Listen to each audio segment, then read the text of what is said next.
मीरा और गोलू खामोशी में खड़े थे। जमीन पर चमकता नया टोटका चक्र धीरे धीरे घूम रहा था। उसके बीच लिखा था आरव। हवा ठंडी हो गई। चक्र से एक आवाज आई, मैं खत्म नहीं हुई, मैं बदल गई हूं। अचानक चक्र से नीली रोशनी उठी और एक यादों का दरवाजा खुल गया। उसके अंदर मीरा और गोलू ने देखा आरव एक अंधेरी दुनिया में अकेला खड़ा था, जहां जमीन पर तोतकों के निशान थे और आसमान लाल था। आरव चिल्लाया, मुझे यहां से निकालो।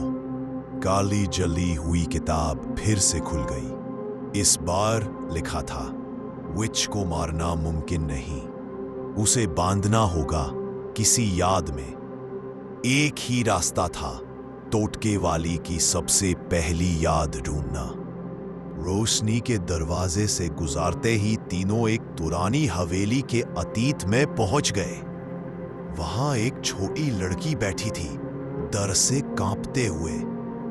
उसके हाथ पर वही नीला टोटका निशान था। मीरा समझ गई, यही थी टोटके वाली। जब वो बुरी नहीं थी, गांव के लोगों ने उस लड़की को टोटके के लिए दोषी ठहराया था। उसे जलती आग और दर्द भरी चीखों के बीच श्राप मिला। लड़की रोती हुई बोली, मुझे किसी ने बचाया नहीं। उस दर्द ने ही उसे टोटके वाली औरत बना दिया। काली परछाई फिर से बनी, टोटके वाली का डरावना रूप। उसने कहा, या तो मुझे फिर से बंद करो या आरव यहीं रहेगा। मीरा ने आगे बढ़कर कहा, तुम्हें मारना हेल नहीं है, तुम्हें याद चाहिए। मीरा ने अपनी एक याद, आरव के साथ बिताया पहला दिन, उस टोटका चक्र में छोड़ दी। चक्रा चमक उठा। विच की चीख दर्द से नहीं, सुकून से निकली।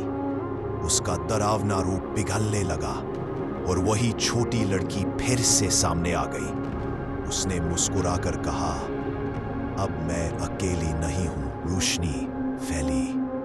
मीरा और गोलू ने आंख खोली। आरव उनके पास बेहोश पड़ा था और उसकी आंखें फिर से नॉर्मल थी। टोटका चक्र धीरे धीरे मिट्टी बन गया। सब कुछ ठीक लग रहा था। तभी जाली हुई किताब का आखिरी पन्ना खुद ब खुद पलटा।